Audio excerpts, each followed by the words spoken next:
La pluie martelait les vitres alors que j'étais assis dans mon bureau à domicile, en train de réviser les rapports trimestriels de l'entreprise. C'était censé être un jeudi soir tranquille. Ma femme, Claire, était à son club de lecture, ou du moins c'est ce qu'elle m'avait dit, et notre fils de 16 ans, Lucas, était à son entraînement de basket au gymnase municipal. La maison semblait paisible de cette manière particulière qu'elle a lorsque l'on est seul avec ses pensées. Puis j'ai entendu la porte d'entrée claquer. Pas simplement se fermer. Claquer. Le genre de bruit qui fait rater un battement à votre cœur parce que vous savez instantanément que quelque chose ne va pas. J'étais déjà en train de me diriger vers l'escalier quand je l'ai entendu. Un son que je n'avais jamais entendu sortir de la bouche de mon fils auparavant. Des sanglots, des rugissements, des respirations saccadées qui ont serré ma poitrine. Je l'ai trouvé dans la cuisine, le dos contre le réfrigérateur, se laissant glisser jusqu'au sol. Son visage était rouge et trempé, ses mains tremblaient violemment. Pendant un moment terrifiant, j'ai cru qu'il avait eu un accident de scooter. Puis j'ai vu ses chaussures de sport près de la porte, de la boue encore fraîche sur les semelles, et j'ai su qu'il avait été ailleurs qu'au gymnase. Qu'est-ce qui s'est passé? Je me suis laissé tomber à genoux à côté de lui saisissant les épaules. Es-tu blessé? Parle-moi. Il ne pouvait pas parler au début. Il ne faisait que secouer la tête, ses sons terribles et brisés sortant de sa gorge. J'avais déjà vu mon fils pleurer lorsqu'il s'était cassé le bras à 12 ans ou quand son grand-père était décédé, mais jamais ainsi. C'était le bruit de quelque chose qui se brisait à l'intérieur de lui. Quand il a enfin réussi à sortir les mots, j'aurais aimé qu'il ne le fasse pas. J'ai vu maman, a-t-il étouffé entre deux sanglots. À la résidence du parc, dans les appartements près du centre. Elle était avec lui. Ce gars. Ils étaient. Il ne pouvait pas finir, mais il n'en avait pas besoin. Mon monde a basculé. La cuisine semblait tanguer avec lui. J'ai entendu ma propre voix, lointaine et creuse. Quand? Ce soir. L'entraînement s'est terminé plus tôt car le coach est malade. Je rentrais à vélo et j'ai vu sa voiture sur le parking. J'ai pensé qu'elle rendait peut-être visite à une amie, alors je suis monté pour lui faire une surprise. Son visage s'est à nouveau décomposé. Papa, il s'embrassait dans le couloir. Je suis resté figé. Je ne savais pas quoi faire. Puis ils m'ont vu. Mes mains se sont serrées en poing sans ma permission. Qu'est-ce qui s'est passé ensuite? Le gars, un type immense, il s'est jeté sur moi et a attrapé mon sweatshirt, il m'a poussé contre le mur, m'a dit que si je savais ce qui était bon pour moi, j'oublierais ce que j'avais vu, que ce n'était pas mes oignons. Que je n'étais qu'un gamin stupide qui ne comprenait rien aux relations des adultes. Sa voix montait, la panique transperçant ses paroles. J'ai essayé de m'échapper, mais il ne me lâchait pas. Maman restait juste là à regarder. J'ai senti quelque chose de froid s'installer dans mon estomac. Ta mère ne l'a pas arrêté. Elle l'a fait, mais pas tout de suite. Quand elle lui a enfin dit de me lâcher, il a levé les yeux vers moi, les yeux rouges et désespérés. Elle m'a dit que je n'avais pas vu ce que je pensais avoir vu, que j'étais confus. Puis elle a dit que si je rentrais et que je te mentais à son sujet, elle me priverait de tout pour le reste de l'année scolaire. Pas de téléphone, pas d'ordinateur, pas de basket. Elle a dit que j'allais tout gâcher avec mes mensonges. Le froid dans mon estomac s'est transformé en glace, puis en feu. Elle t'a menacé. Les mots semblaient être du verre pilé dans ma bouche. Papa, je suis désolé. Je sais que je n'étais pas censé le dire, mais je ne pouvais pas. Je ne peux pas. Les sanglots l'ont repris. J'ai tiré mon fils contre ma poitrine et je l'ai tenu pendant qu'il s'effondrait. Par-dessus son épaule, j'ai fixé les photos de famille sur le mur, notre photo de mariage, les fêtes d'anniversaire, les matins de Noël, 15 ans de mariage qui semblaient soudain être un mensonge soigneusement construit. Mais ce qui brûlait à travers le choc et la douleur était tout autre chose. Ils avaient menacé mon enfant. La femme en qui j'avais toute confiance, et un inconnu que je n'avais jamais rencontré, avaient physiquement intimidé et émotionnellement manipulé mon fils de 16 ans pour protéger leur liaison. C'était leur première erreur. Alors que je tenais mon fils et que je le sentais trembler, j'ai pris une décision. J'allais gérer cela avec soin, méthodiquement et complètement. Ils voulaient menacer un enfant pour garder leur secret. Ils allaient apprendre ce que cela signifiait de menacer le mien. Écoute-moi, ai-je dit calmement en me reculant pour le regarder. Tu as bien fait de me le dire. Tu n'as rien fait de mal. Rien du tout. Tu comprends? Il a hoché la tête en tremblant. J'ai besoin que tu me racontes tout, chaque détail dont tu te souviens. Peux-tu faire ça? Je n'ai pas dormi cette nuit-là. Après que mon fils se soit enfin épuisé et soit allé se coucher, je suis resté assis dans l'obscurité de mon bureau, mon esprit analysant la situation avec une clarté née d'une fureur froide. Ma femme est rentrée à 22h30, fredonnant en franchissant la porte, demandant joyeusement si j'avais dîné. Je lui ai dit que oui. J'ai embrassé sa joue. J'ai posé des questions sur le club de lecture. Elle m'a menti en plein visage sans hésitation, inventant une histoire sur la discussion d'un roman policier, se plaignant d'un autre membre qui parlait trop. Je regardais sa bouche bouger et je voyais une étrangère. Cette femme qui avait menacé notre fils, qui était restée sans rien faire pendant qu'un homme mettait les mains sur notre enfant. Je suis épuisé, a-t-elle dit en montant l'escalier. Je viens me coucher bientôt, j'ai juste un peu de travail à finir. Dès que le bruit de ses pas s'est estompé, je me suis mis en mouvement. D'abord, j'ai vérifié nos relevés téléphoniques en ligne. Je ne l'avais jamais fait auparavant. Je n'en avais jamais eu de raison. Le compte était à mon nom, et c'était là. Des centaines de SMS et d'appels vers un numéro que je ne reconnaissais pas, remontant à 6 mois. Souvent pendant les heures de cours quand notre fils était absent, souvent le soir quand elle prétendait être à diverses activités. J'ai pris des captures d'écran de tout. Ensuite, j'ai ouvert nos relevés de cartes bancaires, des frais dans des restaurants où je n'étais jamais allé, correspondant aux dates de ces prétendus clubs de lecture et cours de yoga, un prélèvement mensuel pour la résidence du parc, le complexe même que mon fils avait mentionné. J'ai vérifié l'adresse par rapport au cadastre et au registre de location. Appartement 304, nom du locataire, David Morel. J'ai pris d'autres captures d'écran, puis j'ai lancé une recherche en ligne basique sur David Morel. Ses réseaux sociaux étaient publics. Une erreur de sa part.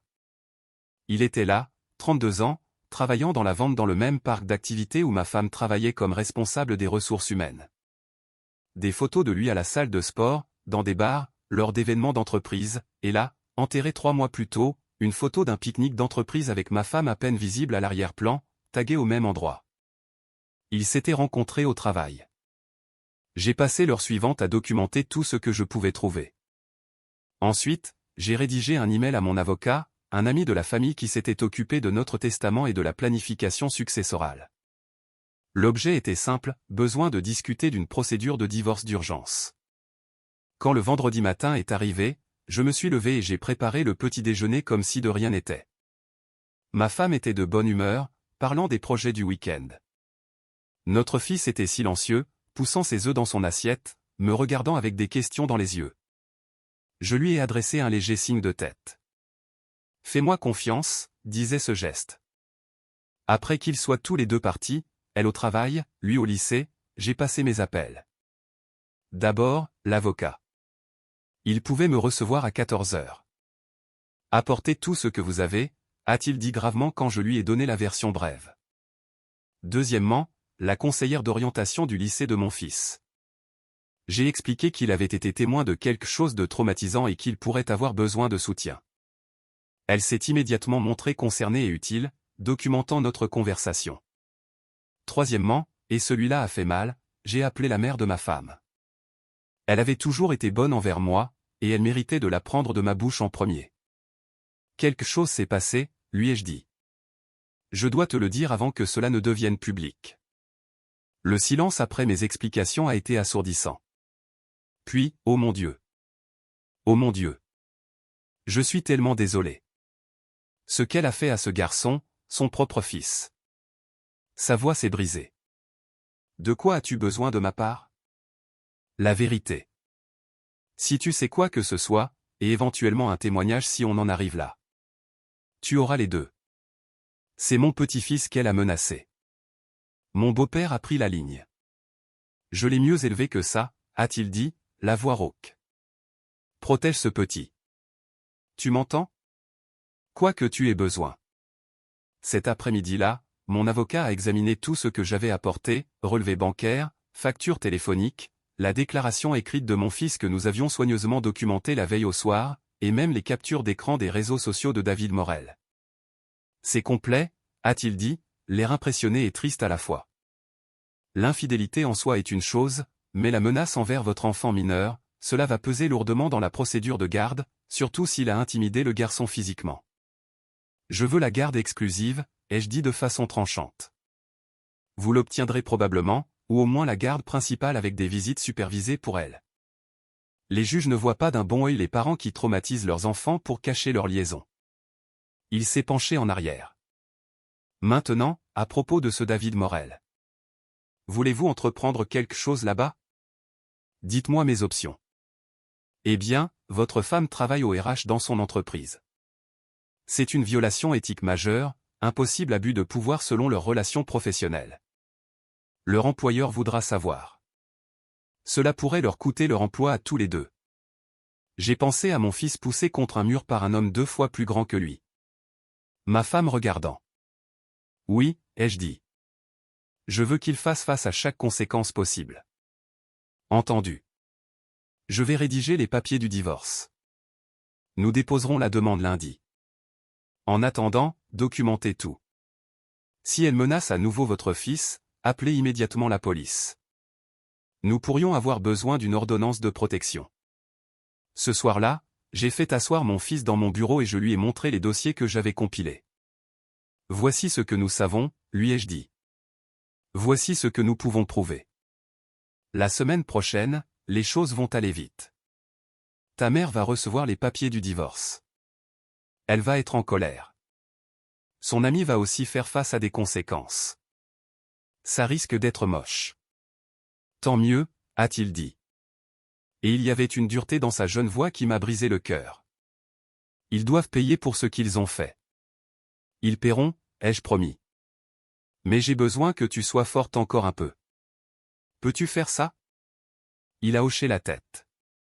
Et j'ai vu mon enfant devenir quelqu'un de plus vieux que son âge, forcé par la trahison.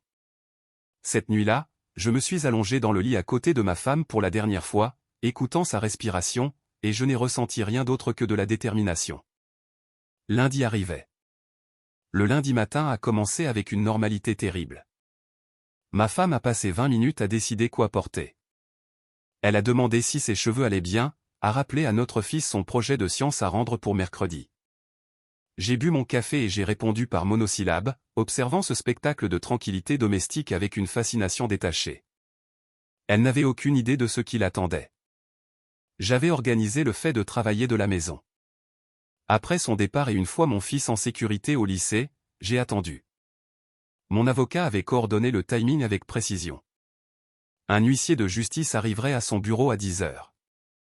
Simultanément, un email serait envoyé à la ligne éthique de son entreprise, accompagné des preuves documentées de sa relation avec David Morel, y compris leur violation des politiques de fraternisation de l'entreprise et sa position d'autorité au RH. À 10h15, mon téléphone a sonné, le numéro de ma femme. J'ai laissé sonner jusqu'au répondeur. Puis il a sonné encore et encore. La 4e fois, j'ai répondu. Allô? Qu'est-ce que tu as fait, bordel? Sa voix était perçante, rien à voir avec le ton professionnel contrôlé qu'elle maintenait habituellement. Quelqu'un vient de me signifier des papiers de divorce à mon bureau devant tout le monde. Tu réclames l'infidélité et un comportement menaçant envers notre fils. Tu as perdu la tête? Non, ai-je dit calmement. Je l'ai retrouvé après que notre fils m'a raconté ce que toi et ton petit ami lui avez fait jeudi soir. Silence. Puis, il te l'a dit. Sa voix avait changé. Elle était devenue plus petite. Ce petit. Fais attention, les jeux interrompus d'un ton de glace. Fais très attention à ce que tu vas dire ensuite. Parce que j'enregistre cet appel et toute menace que tu proférerais envers notre enfant sera documentée et ajoutée au dossier de garde. J'ai entendu sa respiration se bloquer. Enregistrer? Tu n'as pas le droit. Nous sommes dans un état à consentement unique, j'en ai tout à fait le droit. Maintenant, laisse-moi être clair. Tu es resté là pendant que David Morel intimidait physiquement notre fils de 16 ans. Ensuite, tu as menacé de le punir s'il me disait la vérité. Tu as choisi de protéger ta liaison au détriment du bien-être de ton enfant. Ce sont tes choix. Ce n'était pas comme ça. Tu ne comprends pas. Alors explique-moi. Explique-moi comment ce n'était pas exactement comme notre fils l'a décrit dans sa déposition écrite. Celle que mon avocat possède désormais. Celle qui sera présentée à un juge. Autre pause.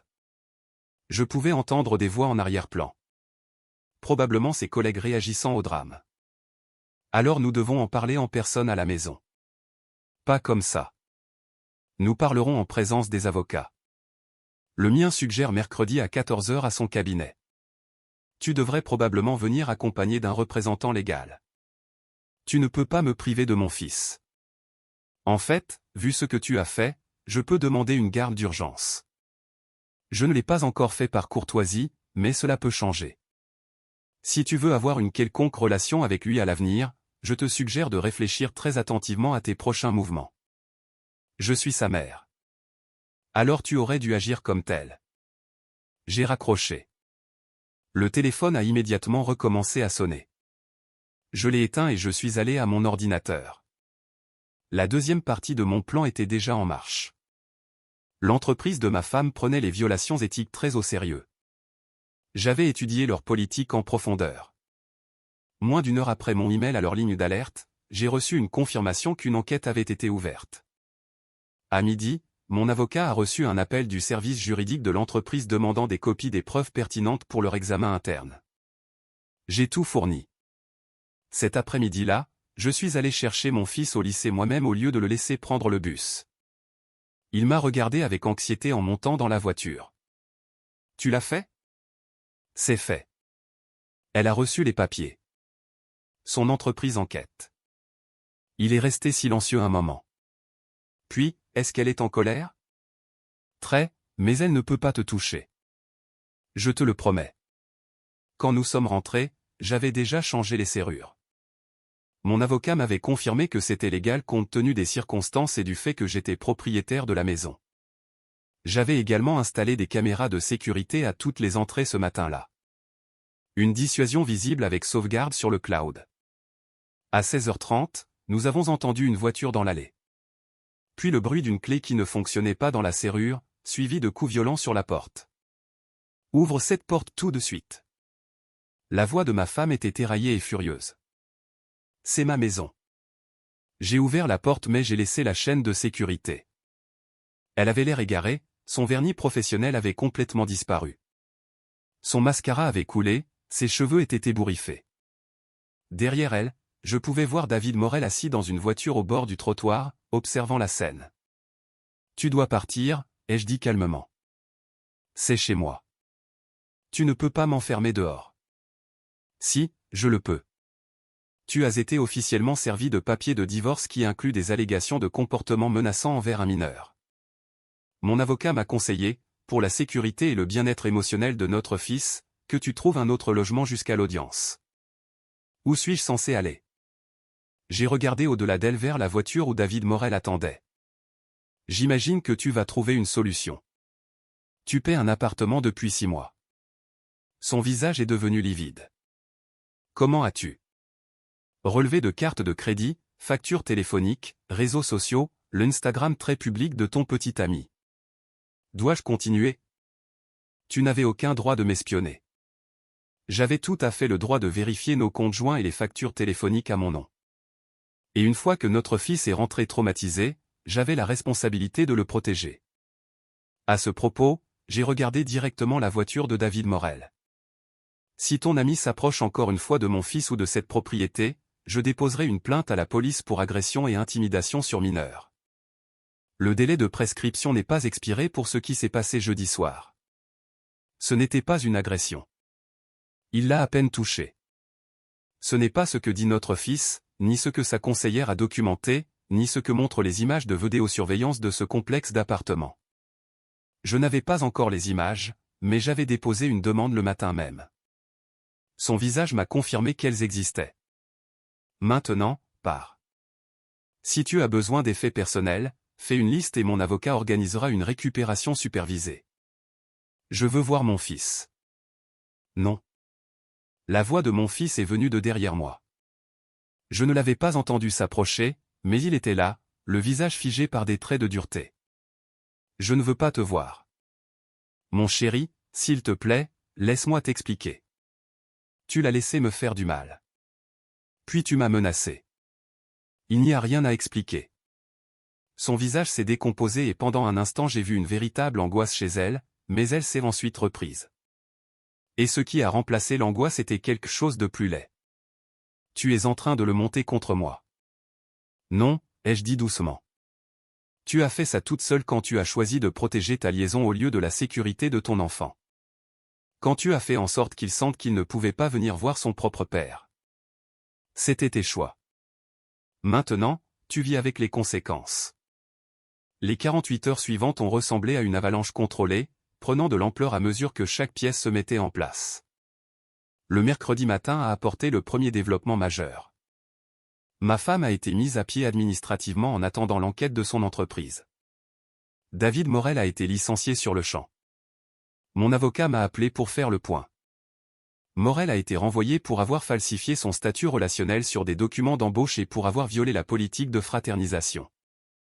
La situation de votre femme est plus complexe à cause de son poste au RH, mais ça ne se présente pas bien pour elle. Ils ont trouvé des emails entre eux sur les serveurs de l'entreprise qui étaient explicites.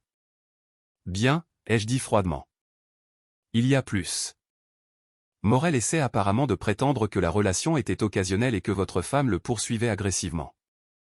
Il essaie de sauver sa réputation en la jetant sous un bus. J'ai presque ri. L'honneur chez les tricheurs. Cet après-midi-là s'est tenue la réunion de médiation. Ma femme est arrivée avec une avocate qu'elle avait engagée à la hâte, une jeune femme qui semblait mal à l'aise dès l'instant où elle a examiné les preuves. Ma femme avait l'air pire que le lundi, portant des lunettes de soleil à l'intérieur qui ne cachaient pas tout à fait ses yeux bouffis. Mon avocat a exposé les faits clairement. Mon client demande la garde physique exclusive de l'enfant mineur avec des visites supervisées pour la défenderesse en attendant une évaluation psychologique. Le domicile conjugal reste à mon client car il en était propriétaire avant le mariage. Les actifs seront divisés selon la loi, mais nous documentons qu'environ 30 000 € des fonds conjugaux ont été dépensés pour la liaison sur 6 mois. L'avocate de ma femme a grimacé. Ma femme a sursauté comme si elle avait été giflée. En outre, a continué mon avocat, nous avons une documentation des menaces faites à l'enfant mineur, dont la défenderesse a été témoin, ainsi que M. Morel, qui a physiquement intimidé un jeune de 16 ans pour empêcher la divulgation de la liaison. Ma cliente conteste cette caractérisation, a dit faiblement son avocate. Votre cliente conteste-t-elle l'existence des images de vidéosurveillance de la résidence du parc montrant M. Morel attrapant l'enfant mineur et le poussant contre un mur? Parce que nous avons obtenu ces images ce matin même. Je les avais effectivement reçues 1 heure avant la réunion. Les regarder m'avait rendu physiquement malade. Voir cet homme mettre les mains sur mon fils, voir ma femme rester là figée avant de lui dire enfin d'arrêter, mais c'était exactement ce dont nous avions besoin. L'avocate de ma femme a demandé une suspension de séance. Elles sont sorties. Quand elles sont revenues 15 minutes plus tard, ma femme ne voulait pas me regarder. Ma cliente est prête à accepter les arrangements de garde temporaire tels que proposés, a dit doucement son avocate. Visite supervisée 2 fois par semaine en attendant l'évaluation et les questions financières en cours d'examen. Nous aurons besoin de temps pour. Non. Ma voix a coupé l'atmosphère professionnelle. Tout le monde m'a regardé. Je veux autre chose, quelque chose qui n'est pas dans la proposition. Mon avocat m'a lancé un regard surpris. Nous n'avions pas discuté de cela. J'ai regardé directement ma femme pour la première fois depuis son arrivée. Je veux que tu t'assoies avec notre fils et un conseiller familial. Pas pour t'excuser. Tu as dépassé ce stade. Mais pour répondre à ses questions, pour le laisser dire ce qu'il a besoin de te dire, pour arrêter de te cacher derrière des avocats et des excuses. Je ne pense pas que ce soit. A commencé son avocate. C'est non négociable, ai-je dit. Tu veux un quelconque droit de visite? Tu veux un jour reconstruire une relation avec lui? C'est là que ça commence. Il mérite de te regarder dans les yeux et de te dire comment tu l'as fait souffrir. Ma femme a retiré ses lunettes de soleil. Ses yeux étaient rougis, dévastés. D'accord, a-t-elle chuchoté. D'accord. Ce vendredi-là, nous étions assis dans le bureau d'une conseillère familiale. Moi, mon fils, ma femme, et la docteure Patricia Rivera, qui m'avait été vivement recommandée pour les traumatismes familiaux. Je l'avais rencontrée 2 fois auparavant pour expliquer la situation. Elle avait vu mon fils une fois. C'était la première séance de ma femme. L'objectif aujourd'hui, a commencé la docteure Rivera, n'est pas la réconciliation ou le pardon. C'est la communication. Votre fils a des choses à dire. Votre rôle est d'écouter sans vous défendre, sans expliquer ou minimiser. Ma femme a hoché la tête, les mains tordues sur ses genoux. La docteure Rivera a regardé mon fils. Aimerais-tu commencer? Mon garçon, mon Dieu, j'étais si fier de lui. Il s'est tenu droit et a regardé sa mère. Pourquoi ne m'as-tu pas protégé? C'était la question parfaite, la seule question qui comptait. Le visage de ma femme s'est effondré. J'avais peur, j'étais sous le choc. Je ne savais pas quoi faire. C'est une explication, l'a interrompu doucement la docteure Rivera, pas une écoute. Ma femme a serré les lèvres, les larmes coulant désormais. Elle lui a fait signe de continuer. Je t'ai vu avec lui et j'étais confus. Je ne comprenais pas. Mais ensuite il m'a attrapé et j'ai eu peur. Maman, vraiment peur. Il était tellement plus grand que moi et il était en colère et me menaçait. La voix de mon fils a craqué. Et tu es resté là. Tu ne lui as pas dit d'arrêter tout de suite. Tu ne t'es pas mis entre nous. Tu ne m'as pas protégé. Je l'ai arrêté. Après combien de temps? 10 secondes? 20? Sais-tu à quel point c'était long? Et puis tu m'as menacé, toi aussi. Tu m'as dit que je serais puni si je le disais à papa. Tu m'as fait sentir que c'était moi qui faisais quelque chose de mal en voyant ce que j'ai vu. J'essayais de protéger notre famille. Non, a dit mon fils, et sa voix était calme. Tu te protégeais toi-même. Il y a une différence. Et à cause de ça, je ne peux plus te faire confiance. Je ne sais pas si j'y arriverai un jour. Le silence dans ce bureau était profond. Ma femme sanglotait ouvertement maintenant, et une partie de moi, celle qu'il avait aimée pendant 15 ans, voulait lui offrir du réconfort. Mais je suis resté immobile. Il ne s'agissait pas de sa douleur. Il s'agissait de celle de notre fils. Je suis tellement désolé, a-t-elle fini par chuchoter. Tu as raison. Tu as tout à fait raison. Je t'ai laissé tomber. J'ai fait le mauvais choix. J'ai été égoïste et j'ai eu peur, et je t'ai laissé tomber. Ouais, a dit mon fils. C'est ce que tu as fait. La docteure Rivera a laissé passer le moment. Puis, de quoi as-tu besoin de la part de ta mère maintenant? Mon fils a réfléchi un long moment. De l'espace. Du temps pour qu'elle regrette vraiment, pas juste qu'elle le dise. Pour prouver qu'elle a changé. Et il m'a regardé, puis l'a regardé à nouveau. Et qu'elle laisse papa tranquille. Il ne méritait pas ça non plus. Je sais, a dit ma femme. Je sais qu'il ne le méritait pas. Après la séance, ma femme s'est approchée de moi sur le parking pendant que notre fils attendait dans la voiture. Merci, a-t-elle dit, d'avoir permis que cela arrive, de ne pas m'avoir simplement coupé complètement. Je ne l'ai pas fait pour toi, ai-je répondu. Je l'ai fait pour lui. Il avait besoin de dire ces choses. Je sais. Elle a essuyé ses yeux. Pour ce que ça vaut. Je suis vraiment désolé. Pas seulement d'avoir été prise, mais pour tout. J'ai été égoïste et stupide et j'ai tout détruit. Oui, ai-je dit simplement. Tu l'as fait. Y a-t-il une chance que... Non, je l'ai coupé. Tout ce que nous avions est parti. Tu l'as tué quand tu as menacé notre enfant. J'aurais peut-être pu pardonner la liaison un jour avec assez de travail et de thérapie. Mais ce que tu lui as fait, jamais. Elle a hoché la tête, acceptant la sentence. Il a de la chance de t'avoir. Il aurait dû nous avoir tous les deux. Il aurait dû avoir une mère qui le choisissait en premier. 3 mois plus tard, j'étais assis dans les gradins à regarder mon fils jouer au basket. Son jeu s'était amélioré depuis que tout s'était effondré. Je pense qu'il y déversait sa douleur, l'utilisait pour se motiver. Il venait de marquer un panier à 3 points et j'étais debout, l'acclamant avec les autres parents. Dans les tribunes, quelques rangées plus bas, ma femme était assise seule. Cela faisait partie de l'accord de garde. Elle pouvait assister à ces matchs, mais elle devait garder ses distances. Il avait accepté des visites supervisées un week-end sur 2 désormais, reconstruisant lentement la confiance. C'était douloureux et maladroit, mais il essayait. C'était tout ce que je pouvais demander. Le divorce avait été finalisé il y a 2 semaines. Elle avait gardé son emploi après l'enquête, mais avait été rétrogradée hors des RH et placée sous un plan d'amélioration de la performance.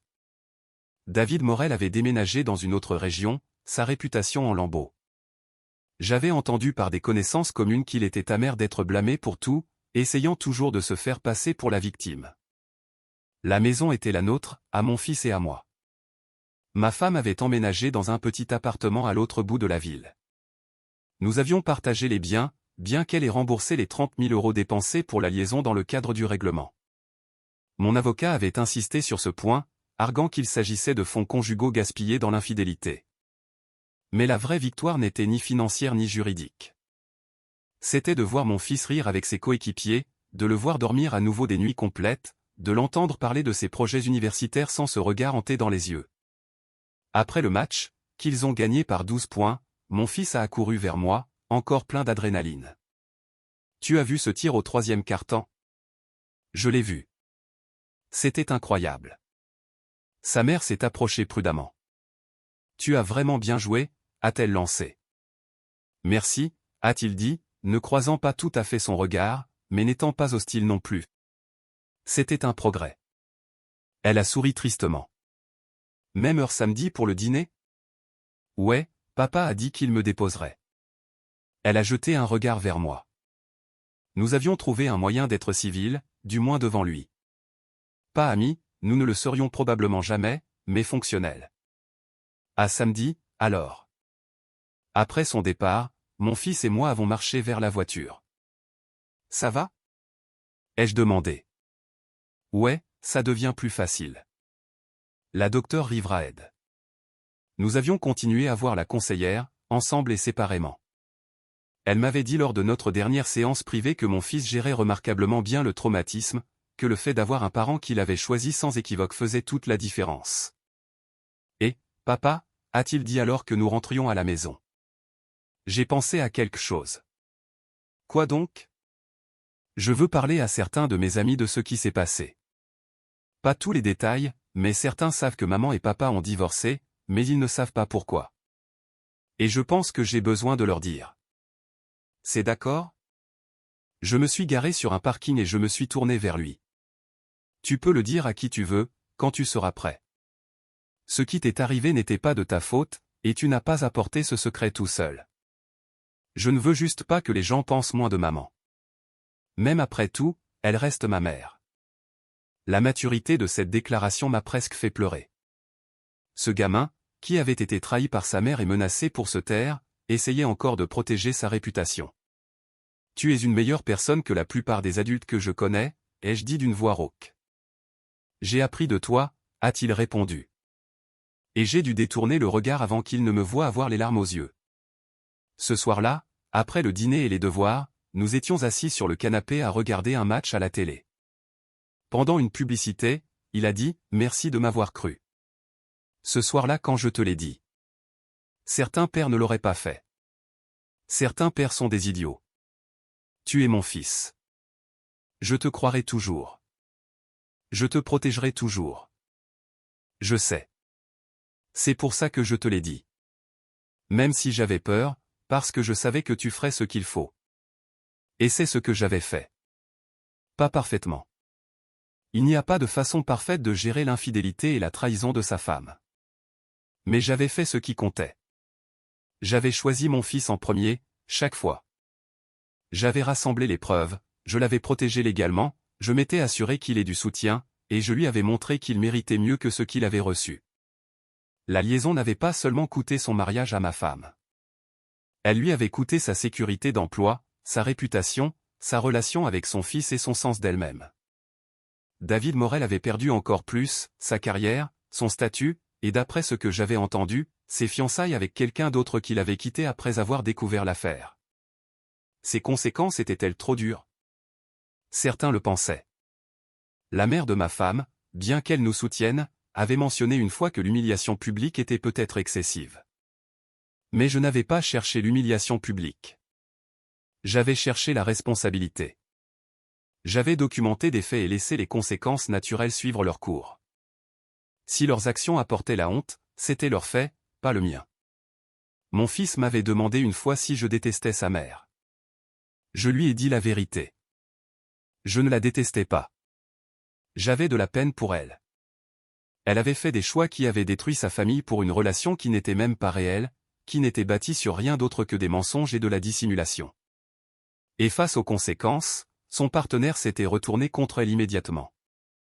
Mais surtout, je ne ressentais plus rien pour elle. La femme que j'avais aimée était partie, remplacée par quelqu'un que je ne reconnaissais pas. La femme que j'avais épousée n'aurait jamais laissé quelqu'un faire du mal à notre enfant. Cette nouvelle personne devait vivre avec ce qu'elle avait fait. Quant à mon fils et moi, nous construisions quelque chose de nouveau. Un foyer honnête, sûr et basé sur la confiance. Il s'épanouissait.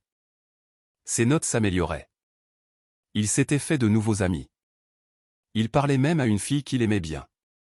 Le traumatisme laisserait des cicatrices. Mais la docteure Rivera nous assurait qu'avec un soutien continu, il irait bien. 2 semaines plus tard, j'ai reçu un SMS de ma femme. Il m'a dit qu'il m'aimait aujourd'hui. Au dîner, pour la première fois depuis que tout est arrivé. Je voulais que tu le saches. Merci de ne pas l'avoir monté contre moi. J'ai répondu, je n'ai jamais essayé de le monter contre toi. Je lui ai juste dit la vérité et je l'ai laissé décider de ce qu'il ressentait. Je suis content que vous reconstruisiez. Il a besoin d'une mère qui le choisit en premier. Sa réponse a pris plusieurs minutes. C'est ce que je fais maintenant. Je le promets. Il a fallu tout perdre pour comprendre ce qui comptait. Je travaille pour être la mère qu'il mérite. Bien, ai-je tapé en retour. Continue de travailler. Réussirait-elle? Je ne le savais pas. C'était entre elle et notre fils. Mon travail était de fournir de la stabilité, du soutien et un foyer où il se sentait en sécurité.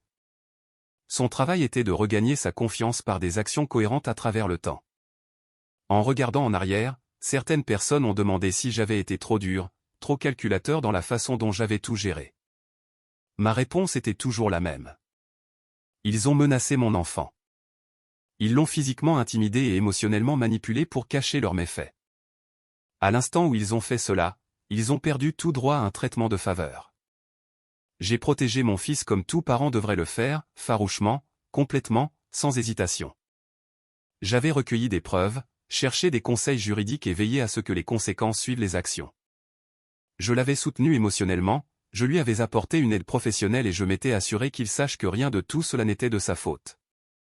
Et en faisant cela, je lui avais appris quelque chose de précieux, qu'il méritait d'être protégé. Que les adultes doivent faire face aux conséquences lorsqu'ils blessent des enfants. Et que parfois, la bonne chose à faire est la chose difficile. 3 mois sont devenus 6. Puis 1 an. Mon fils s'épanouissait. Sa relation avec sa mère s'améliorait lentement, bâtie sur de nouvelles bases d'honnêteté. Elle assistait à ses matchs, l'emmenait dîner, venait même à ses concerts de groupe. Ce ne serait plus jamais ce que c'était, mais c'était quelque chose. Quant à moi, je me concentrais sur le fait d'être le père dont il avait besoin. Nous avions des soirées cinéma et des expériences culinaires terribles. Nous parlions des filles, des notes et de ce qu'ils voulaient étudier à l'université. Nous allions en thérapie ensemble quand c'était nécessaire, séparément quand c'était mieux. Et chaque jour, j'étais reconnaissant qu'il m'ait fait assez confiance pour me dire la vérité cette nuit de pluie. Parce qu'en le protégeant, je nous avais protégés tous les deux. En le choisissant lui en premier, je lui avais montré à quoi ressemblait vraiment l'amour. Pas le genre égoïste et destructeur que sa mère avait modélisé, mais le genre qui se sacrifie, qui reste ferme, qui dit « tu comptes plus que mon confort ». C'était la vraie victoire, pas le règlement du divorce ou les conséquences qui s'étaient abattues sur sa mère et son amant. La victoire était dans la guérison de mon fils, dans sa confiance, dans la vie que nous construisions ensemble. Ils avaient essayé de le faire taire pour se protéger. Au lieu de cela, sa vérité nous avait libérés tous les deux.